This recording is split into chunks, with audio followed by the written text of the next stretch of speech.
அப்துல் கலாம் அவர்கள் அடக்கம் செய்யப்படும் இடத்தில் நினைவிடம் அமைக்க வேண்டும் என்று திமுக பொருளாளர் மு.க. ஸ்டாலின் தமிழக அரசுக்கு கோரிக்கை விடுத்திருக்கிறார். அவர் புதிய தலைமுறைக்கு அளித்த பிரத்யேக பேட்டியை தற்போது பார்க்கலாம்.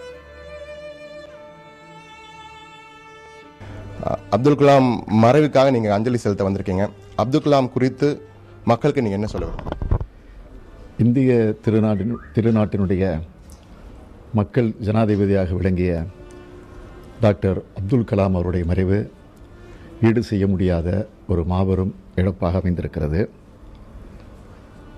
உலக நாடுகளில் அவர் இந்திய திருநாட்டிற்கும் குறிப்பாக தமிழ்நாட்டிற்கும் பல பெருமைகளை சேர்த்து தந்திருக்கக்கூடிய மேதையாக விளங்கியவர் அப்துல் கலாம் அவர்கள். எங்கு சென்றாலும் எந்த நாட்டிற்கு சென்றாலும் அவர் திருக்குறளை மேற்கோள் காட்டி தமிழுக்கு பல்வேறு வகைகளில் பெருமையை சேர்த்து தந்திருக்கிறார். ஆக அப்படிப்பட்டவர் மறைந்திருப்பது உள்ளபடியே வருத்தப்படக்கூடிய ஒன்று. என்னை பொறுத்தவரையில் நான் தெரிவிக்க விரும்புவது, இன்றைக்கு அவருடைய சொந்த ஊரில் அவர் பிறந்த அந்த மண்ணில் அவர் இங்கு அடக்கம் செய்யப்படவிருக்கிறார். ஆக அடக்கம் செய்யப்படக்கூடிய அந்த இடத்தை இன்றைக்கு இருக்கக்கூடிய தமிழக அரசு அதை ஒரு சிறப்புக்குரிய நினைவிடமாக அமைப்பதற்கான முயற்சியில் ஈடுபட வேண்டும் என்று நான் அரசை கேட்டுக்கொள்ள கடமைப்பட்டிருக்கிறேன். அது மட்டுமல்ல, டாக்டர் அப்துல் கலாம் அவர்கள் விண்வெளி பொறியியலில் ஏரோநாட்டிக்கல் என்ஜினியரிங் முதுகலை பட்டத்தை அங்கேதான் அவர் பயின்று அந்த பெருமையை அவர் பெற்றிருக்கிறார்.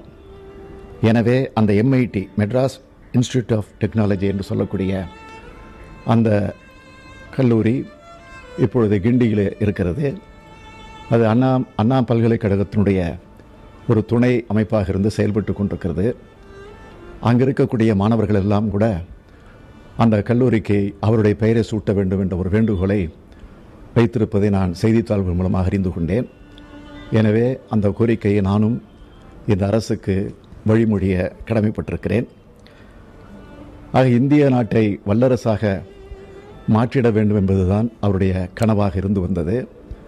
அதை இன்றைக்கு இருக்கக்கூடிய குறிப்பாக இளைஞர்கள், மாணவர்கள் அதை மாற்றுவதற்கான எல்லா வகைகளிலும் முயற்சி எடுப்பதற்கான உறுதி எடுக்கக்கூடிய நிலையில் நாம் சபதமேற்க வேண்டும் என்று நான் இந்த நேரத்தில் கேட்டுக்கொண்டு, அவர் இழந்து வாடிக்கொண்டிருக்கக்கூடிய அவருடைய குடும்பத்தாருக்கு, சுற்றத்தாருக்கு என்னுடைய ஆழ்ந்த இரங்கலை திராவிட முன்னேற்றக் கழகத்தின் சார்பில், குறிப்பாக தலைவர் கலைஞர் அவர்களின் சார்பில் நான் தெரிவித்துக் கொள்ள கடமைப்பட்டிருக்கிறேன்.